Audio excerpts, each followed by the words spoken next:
Hello students. आज मैं आपके लिए क्लास 10th का इलेक्ट्रिसिटी चैप्टर लेके आई हूँ जिसकी हम क्विक रिवीजन करेंगे और ये चैप्टर बहुत इम्पॉर्टेंट है for your examination. So let's begin. So पहले हम करेंगे इसकी introduction. Means what is electricity. Electricity क्या है? Electricity is the branch of physics which we study about the charges and its effects. Charges कैसे move होता है, इसके इफेक्ट्स क्या हैं। ये दो तरह की होती है। First is statics electricity and current electricity. Types क्या हैं इसकी? टाइप्स फर्स्ट है static electricity and second one is current electricity.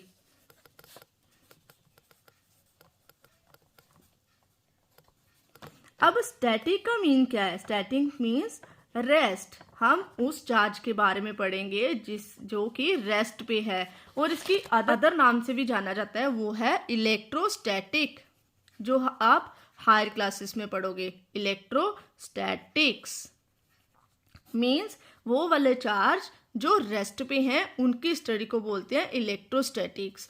आगे है current electricity. Current electricity means motion. Current in motion. इसमें हम पढ़ेंगे कि इलेक्ट्रिसिटी जिसमें मोशन हो, मीन्स चार्जेस मोशन में हो। अब इस चैप्टर में हम ज़्यादातर इसी टाइप को पढ़ेंगे। Next topic is electric current and circuit. अब इलेक्ट्रिक करंट एंड सर्किट मैं बाद में बताती हूँ। इलेक्ट्रिक करंट क्या है कि अगर हमने कोई कंडक्टर लिया है, उसमें से इलेक्ट्रिक चार्ज पास होना शुरू हो जाए तो उसे बोलेंगे कि इलेक्ट्रिक करंट जो है वो पास हो रहा है उस कंडक्टर से। अब करंट पास होने के लिए कंटिन्यूस एंड क्लोज पाथ चाहिए, जिसे हम सर्किट बोलते हैं। जैसे आपके नेक्स्ट पेज पे दिया गया है, जैसे ये सर्किट है। अब इसमें क्या है, देखो यहाँ पे बैटरी कनेक्टेड है और ये करंट इधर से यहाँ से फ्लो होता हुआ इधर को जाएगा और यहाँ पे एमीटर लगा हुआ है। यहाँ से क्या है, की लगी हुई है। जब हम इस की को प्रेस करेंगे देन करंट फ्लो होना शुरू हो जाएगा और यहाँ पे जो बल्ब लगा है वो ग्लो होना शुरू होगा। देखो ये सर्किट सारा क्लोज है एंड कंटिन्यूस है। अगर कहीं भी जगह से सर्किट ब्रेक होता है, इस क्लोज नहीं होता है, तो करंट पास नहीं होगा। अभी यहाँ पे भी तो ये लिखा है, the continuous and the close path of the electric current is called an electrical circuit. अब next is electric current is express as the amount of charge moving through a particular area in the unit time. Means electric current को कैसे express कर सकते हैं कि कितना charge जो है, कितना अमाउंट ऑफ चार्ज है वो कितने एरिया से और कितने टाइम में पास हो रहा है। It is the rate of flow of the electric charge. कितना रेट है उन चार्ज का फ्लो होने का, कितनी जल्दी वो मूव कर रहे हैं। ठीक है, इसको बोलेंगे इलेक्ट्रिक करंट। अब नेक्स्ट है हमारा इंपॉर्टेंट लाइन है कि डायरेक्शन क्या है इसकी। Direction of electric current. देखो डायरेक्शन क्या होती है। Direction of electric current is taken as opposite to the direction of the flow of electron which is negative charge. Means अगर कोई सर्किट है उसमें इलेक्ट्रॉन कोई इस साइड को मूव कर रहे हैं तो करंट किस साइड को होगा, उसके ऑपोजिट, मीन्स इस साइड को मूव करेगा। अगर इलेक्ट्रॉन इस साइड को मूव कर रहे हैं तो करंट किस साइड को मूव करेगा, उसके ऑपोजिट साइड को। यही लिखा है ना, देखो direction of the electric current is taken as opposite of the direction of flow of electron. जिस साइड को इलेक्ट्रॉन फ्लो करेंगे उसकी ऑपोजिट साइड को इलेक्ट्रिक करंट फ्लो करेगा। करंट को आई से डिनोट करते हैं एंड चार्ज को क्यू से। अगर 1 सेकंड की बात करें तो 1 सेकंड में कितना चार्ज फ्लो होगा वो करंट के इक्वल होगा। अब इसकी SI unit of electric charge is coulomb. Electric charge की एसआई यूनिट क्या है, कूलम। और ये किसके इक्वल होती है, 6 × 10⁻18 इलेक्ट्रॉन्स। अब जो इलेक्ट्रॉन है वो किसकी, उसकी वैल्यू क्या होती है, minus negative charge of 1.6 into 10⁻⁻19 coulomb, minus 1.6 into 10⁻⁻19 coulomb. Next is the electric current is expressed by the unit called ampere. अब जो इलेक्ट्रिक करंट है उसकी यूनिट क्या है? एम्पियर. ऊपर किसकी थी? इलेक्ट्रिक चार्ज की. अब किसकी है? इलेक्ट्रिक करंट की. इलेक्ट्रिक करंट की एम्पियर. अब एम्पियर को कैसे डिफाइन कर सकते हैं? 1 ampere is considered by the flow of 1 coulomb of second time में 1 कूलम चार्ज को फ्लो करवाना है और वो किसके इक्वल होगा? 1 एम्पियर के इक्वल. अब जी कुछ छोटी छोटी यूनिट्स हैं, जैसे 1 मिली एम्पियर किसके इक्वल होता है? 10⁻³ एम्पियर. और 1 माइक्रो एम्पियर किसके इक्वल होता है? 1 micro ampere is equal to 10⁻⁻6 ampere. जो इलेक्ट्रिक करंट है उसको मेयर करने के लिए जो इंस्ट्रूमेंट होता है उसको बोलते हैं एमीटर. एमीटर किसको मेयर करता है? इलेक्ट्रिक करंट को. और ये ऑलवेज सीरीज में ही कनेक्टेड होता है. अब next is electric current flow in the circuit from positive terminal to of the cell to the negative terminal. Means जो इलेक्ट्रिक करंट है वो पॉजिटिव टर्मिनल टू, ये देखो इधर, positive terminal to negative terminal ही फ्लो होगा. Okay student, topic is electric potential and potential difference. अब हमने पहले पढ़ा कि इलेक्ट्रॉन जो है वो positive to negative terminal move करते हैं, लेकिन उन इलेक्ट्रिक चार्ज को कौन फ्लो करवाता है, वो कैसे फ्लो करते हैं? तो इसके लिए हम यहाँ पे एक एग्जांपल लेते हैं वाटर की. अगर कोई वाटर टैंक ऊपर रखा है और एक वाटर टैंक नीचे रखा है तो ऑब्वियसली पानी ऊपर वाले टैंक से नीचे वाले टैंक को आएगा. क्यों आता है? क्योंकि उसमें प्रेशर डिफरेंस है. ठीक है. अब इलेक्ट्रॉन को फ्लो करवाने के लिए यहाँ पे जो कुछ डिफरेंस चाहिए उसको बोलेंगे पोटेंशियल डिफरेंस. अगर पोटेंशियल डिफरेंस होगा तभी इलेक्ट्रॉन्स जो है फ्लो कर पाएंगे.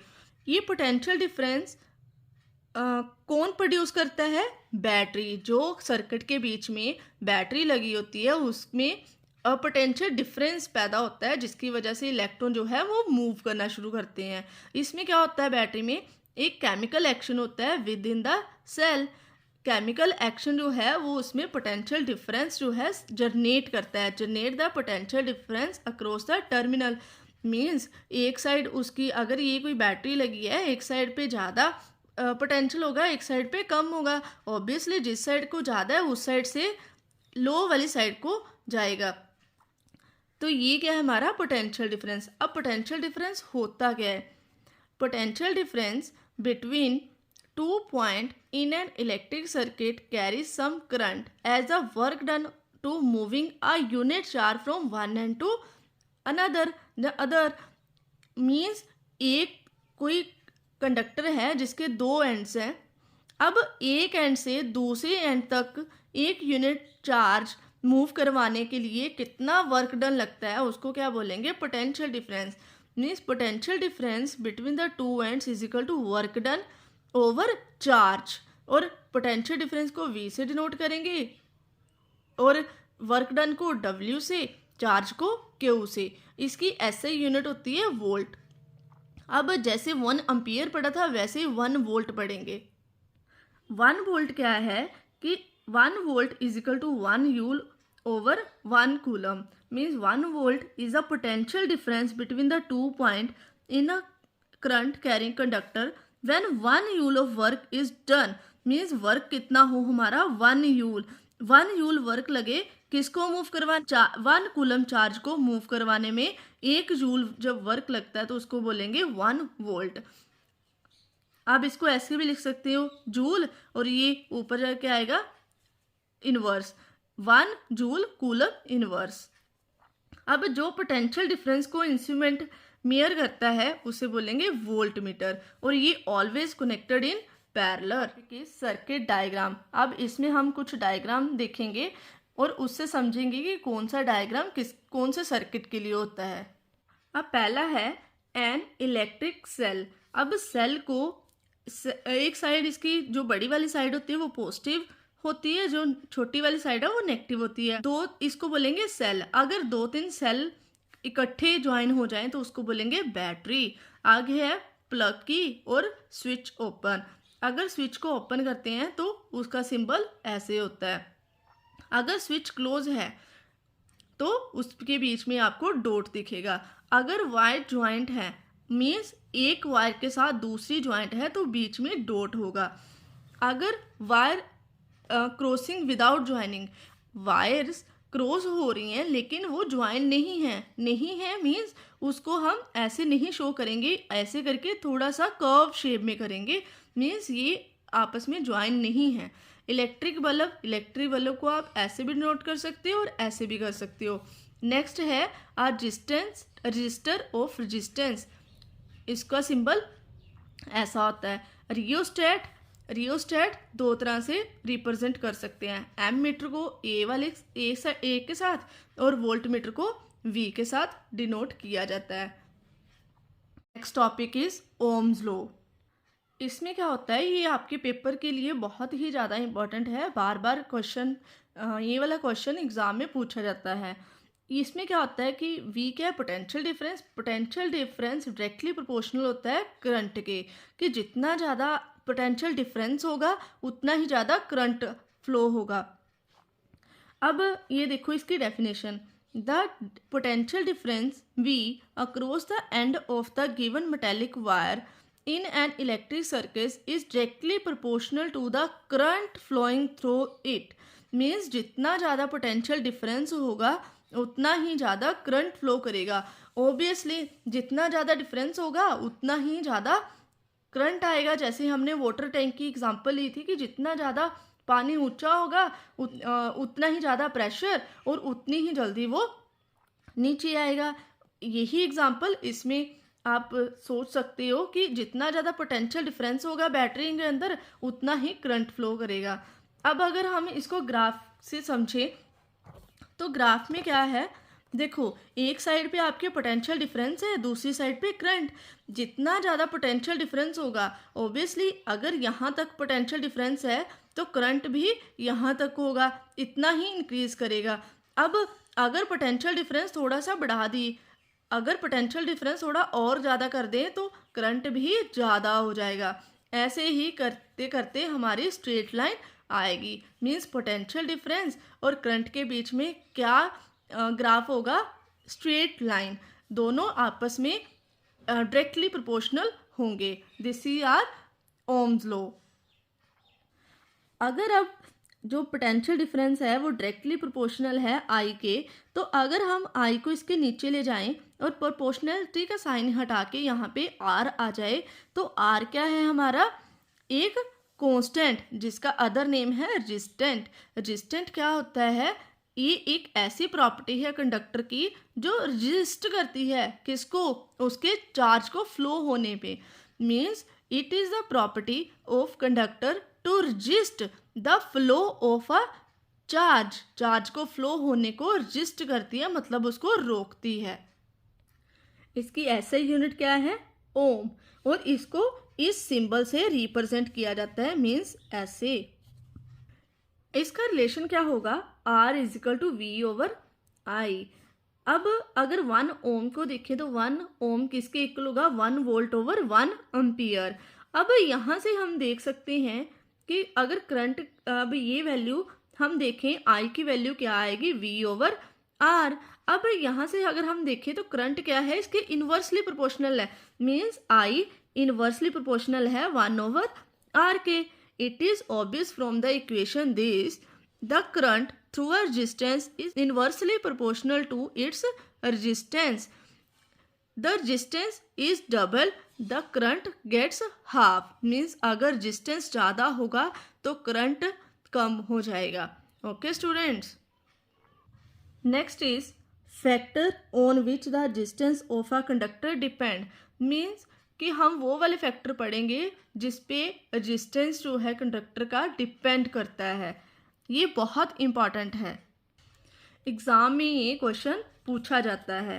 अब रेजिस्टेंस की बात करें तो resistance of the conductor depends, अब ये 3 बातों पे डिपेंड करेगा। First is its length, it's area and the nature of its material. एक फैक्टर होगा लेंथ, जितनी लंबी वायर लेंगे उतना ही ज़्यादा रेजिस्टेंस होगा।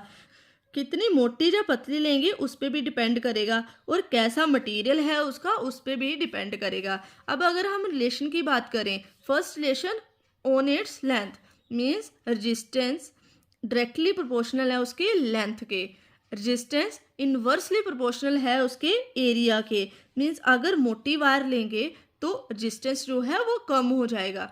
अब इन दोनों को कंबाइन करके क्या आएगा, L/A। और ये प्रोपोर्शनैलिटी का साइन जब हटाएंगे तो यहाँ पे हमें एक कांस्टेंट मिलेगा जिसको हम रो बोलते हैं, रो, और this is called electrical resistivity. अब रजिस्टिविटी की ऐसे यूनिट है ओम मीटर। अब देखो जो जी अलॉयज हैं इनकी जो रजिस्टिविटी है वो हायर होती है, और alloys do not oxidise means burn नहीं होते।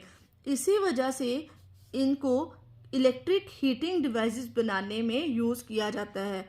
Okay student, now our next topic is resistance of the system of resistor. इसका दो मेथड हैं इसको ज्वाइन करने के लिए, रेजिस्टेंस को ज्वाइन करने के लिए 2 मेथड है। फर्स्ट इज सीरीज में और दूसरा पैरेलल में। आओ हम इसको डिस्कस करते हैं इन डिटेल। अगर हमारे पास 3 रजिस्टर हैं जिसका रेजिस्टेंस है R1, R2 and R3 respectively are joint end to end, means एक एंड से दूसरे एंड तक हम ऐसे रेजिस्टेंस लगा रहे हैं तो इसके हमें बोलेंगे इन सीरीज। आगे हम डायग्राम की हेल्प से आपको समझाते हैं। जैसे हम इस फिगर में देख सकते हैं कि जो रजिस्टर हैं R1, R2, R3 जिनका रेजिस्टेंस है वो एंड टू एंड जुड़े पॉइंट से दूसरे पॉइंट तक जुड़े हुए हैं तो इसको बोलेंगे हम, ये कैसा सर्किट होता है, ये सीरीज वाला सर्किट होता है, मीन रेजिस्टेंस इन सीरीज। अब हम पैरेलल की बात कर लेते हैं। अगर ये वाले पैरेलल में है, रजिस्टर ये लगा हुआ है और इसके पैरेलल में दूसरा और उसके पैरेलल में तीसरा। अब इसको कैसे बोलेंगे, कनेक्टेड इन पैरेलल। ये कैसा सर्किट है जो कि पैरेलल में इसके रेजिस्टेंस लगे हुए हैं, इस रेजिस्टेंस इन पैरेलल। अब रेजिस्टेंस जो है वो पैरेलल में कनेक्टेड है। यहाँ पे क्या होगा, करंट वेरी करेगा, मीन्स यहाँ से करंट आया और यहाँ पे अलग अलग जगह पे चला गया, और यहाँ पे करंट कितना गया, यहाँ पे कितना गया, यहाँ पे कितना गया, वो I1, I2 एंड I3 से डिनोट किया जाएगा। और ये तो रेजिस्टेंस अलग अलग लगे ही हुए हैं। अब हम इसका रिलेशन देखते हैं। यहाँ पे जो है वो V वेरी नहीं करेगा। अब यहाँ पे सारी वैल्यूज पुट करने के बाद हमें जो रिलेशन मिलेगा वो ऐसे है, 1/RP, P notes for parallel combination is equal to 1/R1 plus 1/R2 plus 1/R3। ये वैल्यू भी आपकी न्यूमेरिकल में बहुत काम आएगी। Our next topic is heating effect of electric current. अब इसमें हम एक इम्पॉर्टेंट लॉ पढ़ने जा रहे हैं जिसका नाम है जूल्स लॉ ऑफ हीटिंग। ये किसके इक्वल होता है, H is equal to I²RT। The law heat produced in a resistance is directly proportional to the square of current to for a given resistance। and second क्या है, directly proportional to the resistance for the given current।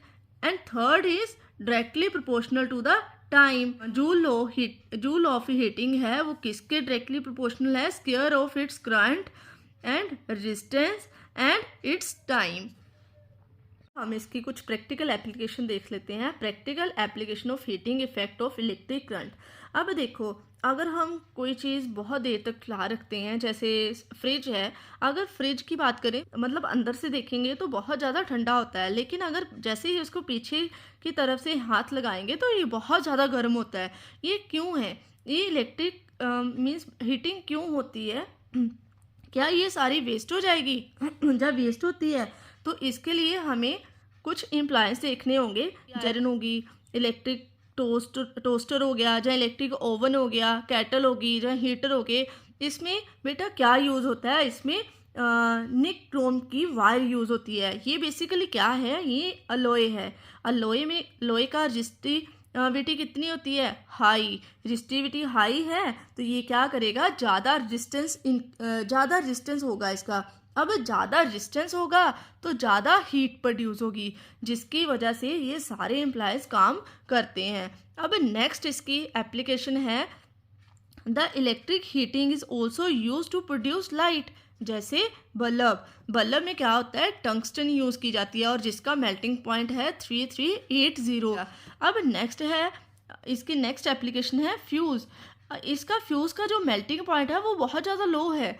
जब हमारे घरों में in case की ज़्यादा voltage आ जाए, ज़्यादा इलेक्ट्रिसिटी आ जाए, तो ये क्या करता है, अपने आप को फ्यूज़ कर देता है।